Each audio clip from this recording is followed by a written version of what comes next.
But then from a psychological perspective, it's also, there's a lot of research out there that shows that when you're living in your purpose, it really increases your psychological well-being. And people who understand what they're called to do, and not everybody would recognise it as a term being called to, it would just be living in something, what their purpose is. But people who do that, they have lower stress levels, they're more resilient. So there is an actual psychological benefit of being able to identify what your purpose is and live within it. You are a work of art, and if you want to understand who you are, you have to spend time with the artist, the one who created you, the one who purposed you, the one who designed you. And I was just like mind blown. It was just so powerful. Hello and welcome back to the Scripture Union podcast. We're here on episode 2 of the Mission Possible series, looking at being clear on our mission. I'm here with Nozzy. Hello, I'm Nozzy. And Nozzy, who is joining us today? We've got an amazing guest. I think she's very perfect for this. Sara Taylor, who is head of mission at Urban Saint. She has over 20 years experience in youth work and 18 years worth of experience in youth ministry. And I think she's going to be great for this because she has a great heart for young offenders and restorative justice, and she's also very intelligent. You know, she's going to bring the knowledge today with a psychological well-being master's and a PhD in psychology. What an introduction. It's so much, I couldn't even get it out. And I feel like I go forever, so we're going to stop here. No pressure, Sarah, but welcome. Oh, thanks. And really appreciate being here. And it's an ongoing process with the PhD. So not quite there yet, but hopefully in the next 2 years it will be complete. So yeah. There you go. We're getting you now before everyone wants to. Before I'm a doctor. So if you're watching this in 2 years' time, then exactly. you have to re-record. I have to edit the title. Sarah, we start every single episode asking, how would you define effective mission? Ooh. Yeah, no, it's a good question. And I would say it's about looking to explore how we glorify God whilst also showing that what we're doing that in our actions and our words. So I think that would be in a nutshell, but I think it goes beyond that. So if I was to break it down, I would think there are 5 probable key points. The first one is about the biblical foundation. So it's about how we are actually, digging into the word, about our prayer life, and how we're making sure that it's not just about the preaching side, but living incarnationally, so that what we do on the outside is reflected. And, we're reflecting God's love as well. It's really intentional, so it's purposeful. It's going out there, and it's about looking at how we're discipling and developing others. It's collaborative. I think we live in a culture now where young people won't even cross into different people's postcodes. So we have to really make sure that as organisations, we're not territorial. We're showing that we work together, and the same with churches. It's community focused. There is no egos involved. We're not about that promoting like a celebrity or a pedestal culture. And it's about making sure that we are listening to the people who are on the ground, because they are our greatest assets, and it's about learning from them. And then finally, for me, it's about making sure that we're holistic in our approach, so that we're coming alongside and journeying with young people, regardless of their faith journey, regardless of their faith commitment, just loving them and nurturing them along the way. So those would be the things. So yeah, embodying everything that it says to do. So in all of that, why do we think it's so important for us to be clear on our purpose when we're working with young people and children? 2 reasons. I think I'm going to have to give you 2 because that's just the way my brain works. It's split down 2 sides. So my answer from a Christian perspective, I mean, it's all Christian, but my answer from a Christian perspective would say that it's about how we recognise and align ourselves with what God's purpose is for us. Yeah. So I think that helps us to then know how to make our decisions. It directs us. It allows us to grow spiritually. So it's really important that we understand what we're called into. It's also about making sure that I think that God's given us such amazing gifts and talents, and it would almost be a crime to not utilise them effectively. So understanding what those are and learning how to lean into them and use them, I think is a blessing. But then from a psychological perspective, it's also, there's a lot of research out there that shows that when you're living in your purpose, it really increases your psychological well-being. And people who understand what they're called to do, and not everybody would recognise it as a term being called to, it would just be living in something, what their purpose is. But people who do that, they have lower stress levels, they're more resilient. So there is an actual psychological benefit of being able to identify what your purpose is and live within it. And I think a big part of that comes from the fact that there's two types of happiness. So there's like hedonic happiness, which is the type of happiness that you get. It's like a quick win happiness. It's instantaneous and in the moment, that instant gratification that you get from doing things. And there's nothing wrong with that. I mean, there's loads of things that I get instant gratification from, like chocolate and stuff like that. But then there's the other type of happiness, which is eudaimonic, and that is more of a long-lasting thing. It's what gives you a sense of purpose and meaning. So when you identify what gives you purpose and you're living in that eudaimonic place, then you feel fulfilled in a greater way. So I think there's two. There's a spiritual element to it. There's a growth, like in how you're growing spiritually, but also psychologically, how you're caring for yourself. And I think one of the things when we're working with, especially when we're working with children and young people, it's really important to know how we do self-care well. So, that resilience is really needed. So that would be that's so good. My answer. Oh. Now, we had a couple of prepared questions for you, but I just can't resist asking you this one because you mentioned chocolate. Now, I want to know, what would Jesus' favourite chocolate have been? If we can speak on his behalf. Of course, yeah. If you were to buy Jesus some chocolate, what would you go for? I would hope that it's a 12 because that's my favourite. However, I think, there's clearly no theological debate on this and I've not given it any thought, but I would say maybe, apologies to everybody who loves Cadbury's, but it would have to be Galaxy because he's, you created everything. Created the galaxies. It is one of the best chocolates though as well. So that's good. And you broke that down so well in those two sort of perceptions as to why it's so important. I just wonder, in your experience, are there any times where that's really become apparent, whether it might be positive or negative, where you've really been able to learn that? I think, am I okay to give more like personal experiences and stuff like that? Yeah. So I think that life isn't always easy, and when you're growing up, it's really it's really clear that children have very diverse experiences throughout their childhood. And for me, growing up, life was challenging. It was difficult. I am mixed race. I grew up in a predominantly white area. My parents loved me unconditionally, but they also had their own difficulties with mental health stuff and addiction. And so it was a challenge. And you kind of grow up in that environment feeling like you're a little bit on the outside, you're on the fringes. People think, oh, you're never going to amount to anything. You're not going to make it. And that's quite challenging. You do feel quite marginalized by that. And almost like you're the underdog, and it's not a great place to be. And when I started secondary school, I recall thinking, I'm just not going to fit in here. This is not my space.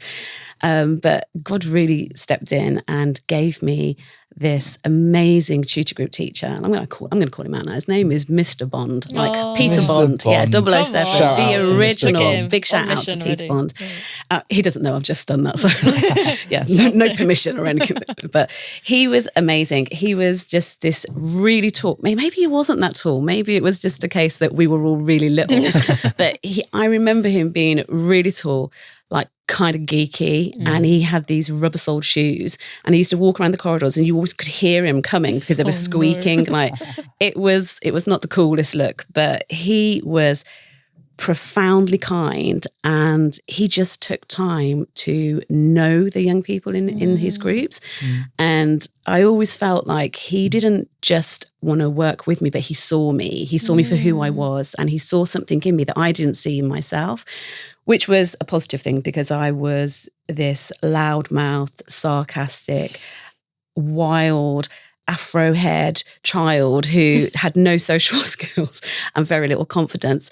But what I did realise, though, he recognised something in me, and he drew that out of me. And I think just his actions and the way he conducted himself really showed me that you don't have to fit in. It's not about fitting in. It's about understanding who you are and what you're called to do and how you live into that and lean into that. So I think that was probably my first understanding of why it's important to know your purpose. I think that he probably felt that he was called to the school to teach geography, but for me, I think he was called there to to serve the lost. And there was definitely a great calling on his life that maybe he didn't even recognise. So, and I think expanding on that, I think that probably drove me into the type of ministry that I do, and ignited a passion in me for working with young people who feel ostracised or marginalised or on the edge, and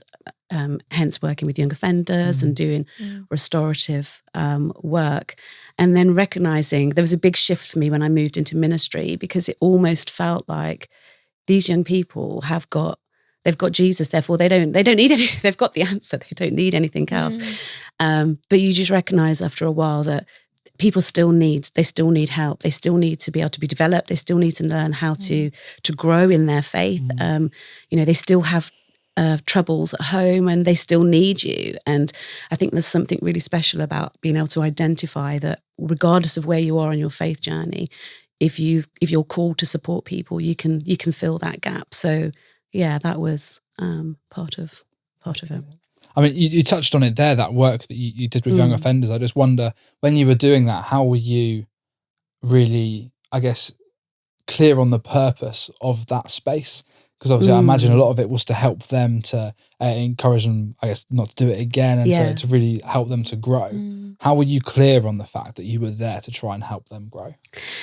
It's a challenge, isn't it? Because often when you're working, especially in a secular space, you're prohibited from being able to share the gospel in the same way that you can when you're working in church. So for me, it became fundamental that congruence was really important. And when I say congruence, I mean that my faith wasn't just something spoken, it was something that was lived out in my actions and in the way that I behaved and conducted myself. So when I worked with young offenders, when I worked with young people in schools that were at risk, it was about making sure that they understood that I was there to listen. I wanted to listen in a way that was meaningful and intentional, and I wanted to get to know them as an individual personally.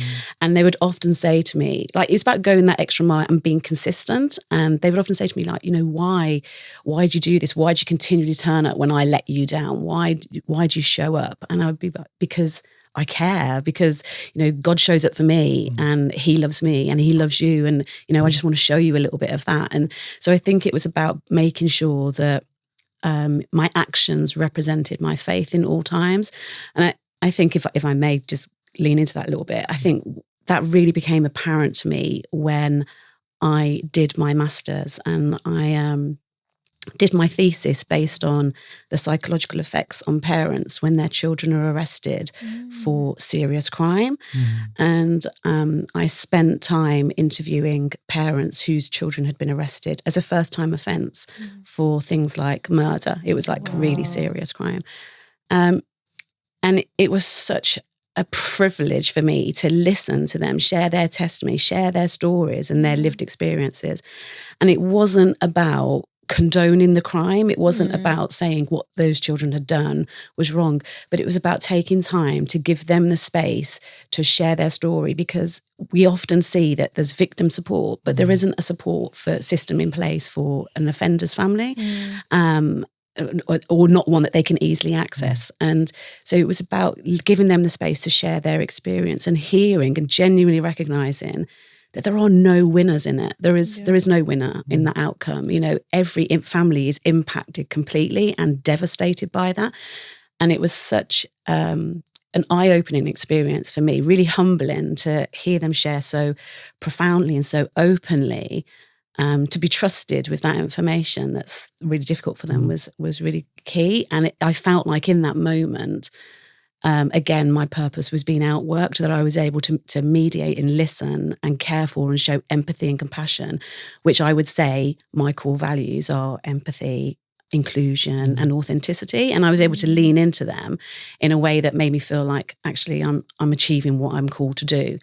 And I think that a test for me in that came when just 3 years after doing that, my eldest son, went to university, and we received a phone call at night saying that he'd been attacked in the street by a group of young people, very serious attack with a weapon. And we had to go to the hospital where he was. And thankfully, he was released with like 28 stitches and he recovered at home.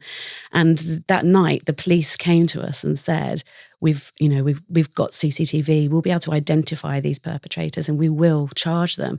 And in that moment, I remember saying, it's almost like an out-of-body experience where I remember saying, but what good is that going to do? I understand there's a need for justice, but what has driven these young lads to go and do that, to feel the need to mug someone in the street and, at knife point, like what has led them to that? How are we helping them? And the policewoman just looked at me to say, are you absolutely crazy? And in that moment, I probably did feel a little bit like, that imposter syndrome, I'm crazy, I don't quite fit in here. But at the same time, there was also that recognition of, again, there's congruence here, your values, you're living them out, even at a time of real personal pain, you're still living out your purpose, you're still thinking that way, it's true. So yeah.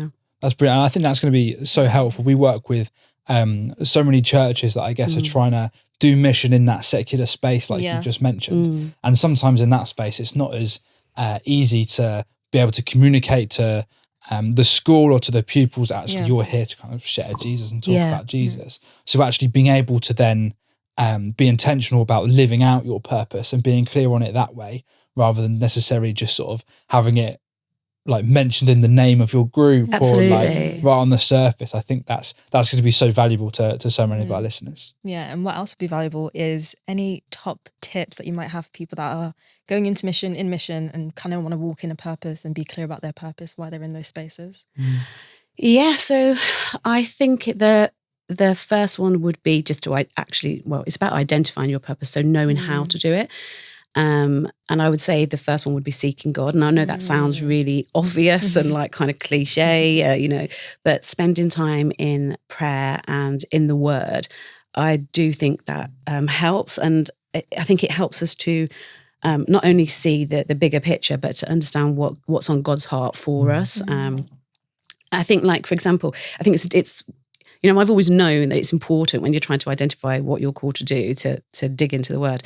But I think there's something different about knowing and understanding. And like, for example, if I think of my husband, like anybody can go online. He's got the biggest digital footprint. He's just a massive geek. So anybody could go online and learn a couple of facts about him. And, they might know what football team he supports or where he works or stuff like that. So they would know stuff. That's knowledge.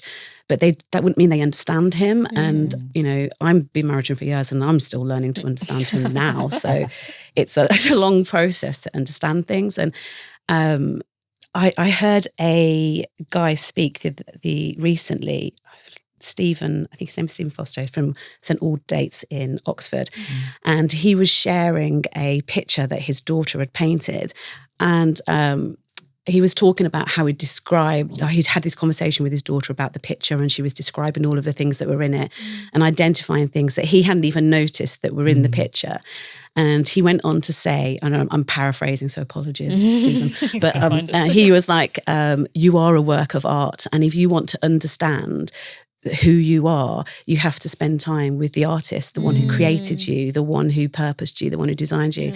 And I was just like mind blown. It was just so powerful and really made me just realize, knowing something is not the same as understanding something. So spend time with the creator and understand what he purposed you for. So that would be my first one. And then it's about identifying your key strengths and gifts. So what is it that gets you out of bed in the morning? What is it that makes you feel alive and sparks those things in it? What talents have you got? And how do you lean into them and utilize them? And then finally, your community. I think it's not about creating an echo chamber and only listening to people that are like you, but reaching out to a diverse group of people and hearing what they have to say, because people will speak word over you, but they will also tell you about things that you're good at, or that things that they see in you that maybe you don't see in yourself. And I think sometimes, God puts these people in our lives for a reason. So hearing from them will really help you to identify what your purpose is. And then it's looking at how do you now start to explore that and live that out, which is another challenge to live that congruently. Wow, that's brilliant. So good. Get to know your creator, get to know your skills, and get to know your community. I guess are kind of those three things. That's amazing. That's brilliant. One thing we ask our guests to do, just because we recognise that they're in positions and the experience they've had, there's so much to learn from them. It's just, I wonder if God's saying anything to you about the work that you're doing, or perhaps maybe prophetically about the stuff across England and Wales. Has God put anything on your heart that you think could encourage the people listening today? I would say that it's been a difficult season since the pandemic, and I think people have found it hard individually, but also as charities and organisations. One of the factors that I think many organisations have seen is that there has been a reduction in funding and elements like that, and that can be quite scary and it can be a challenge. But I always think that what we also see in those challenges is the testimony and the glory of God when He turns those challenges for good. And that challenge I've particularly seen turned around, because I've seen maybe a need for organisations to work more collaboratively together and work in partnership together. And I think that's really encouraging. And we should be encouraged by the fact that when we come together and we are focused on kingdom building rather than empires, we really are able to demonstrate the transformative love of Jesus so much better and have such a greater impact. So I'm really personally encouraged at the moment that so many organisations want to work together, serve together, do life together in a real genuine, authentic way, so that they can share the gospel more effectively and impact the lives of young people. So yeah, be encouraged. Wow. Yeah. Thank you for that encouragement. No. I wonder if, just as we close, if you'd be happy to pray for kind of what we discussed today, that idea of being clear on our purpose and how we can live that out and be clear on our purpose in our ministry as well. And then also what you just shared then about the courage to partner and be part of that community. Yeah, no, yeah, sure. Yeah. Oh, yeah, Father God, we just thank you for the incredible opportunity that so many of us have to serve in youth ministry. As we seek to understand our own purpose, please continue to guide us in also how to work collaboratively in our mission, and give us the wisdom and the clarity as we reach out to connect with young people where they are in their own spaces, Lord. Give us the courage to step out into the spaces where they are and love them into wholeness. Enable us to create spaces where they can belong, where they can form meaningful connections with us, and that we can enable them and equip them with the tools they need to navigate the challenges that they might face in life, and to lean in and understand who they're called to be, to identify their purpose, and to be able to make an impact in their communities, living out their faith boldly. May our efforts be really united in working together, Lord, so that we can contribute to building your kingdom and to bring in hope and transformation into their lives. Strengthen us and help us as we lean into our purpose together to make a lasting impact for your glory. And we just pray this in your name. Amen. Amen. Sarah, thank you so much for joining us today. Thank you for having me. Nozzy, there was so much there. What an episode. It was brilliant to have Sarah with us, and just the way she broke down each of those questions into some really sort of bite-sized practical bits of advice. What was your main takeaway from today? Oh, there's so much. I think, the ability of her to mix her ministry and that Christian side, but also with psychology. It's lovely how it pairs together. But I think really understanding her, telling her story, and that she understood her purpose because God revealed it to her, but then she was able to live that out through having a purpose for her mission and what she's doing in her life. And I think that was quite important, because I think we can all relate to knowing, wondering what our purpose is, and then being able to live it out in our work life is quite exciting. And I like that. So I think for me, the highlight was those three top tips that she gave. You've got the knowing God and your creator, knowing the skills that you have and what you bring, and then that knowing that your place in the community and having partnership, which you also shared at the end as well. And just that bit around skills, I think, when the people that we work with at Scripture, it's so easy, I think, for us to see the skills in those people, but how often they don't see the skills in themselves. And I think the way God again has designed us for the purpose to reveal him to children and young people.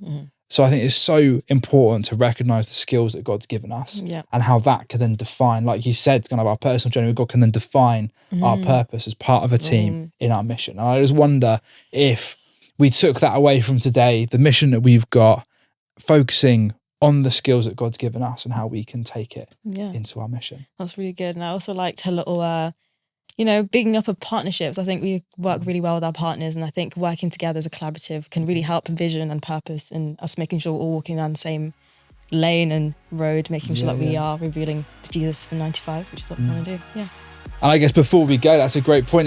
If you've liked what you heard today, you want to hear more, then there's the full series available. But also, if you want to partner with us to reveal Jesus to children and young people, then check out our website, check out the framework that we use, and maybe we can come and help and support you. Yeah, and you can find us on Facebook, X and Instagram, Scripture Union, England and Wales.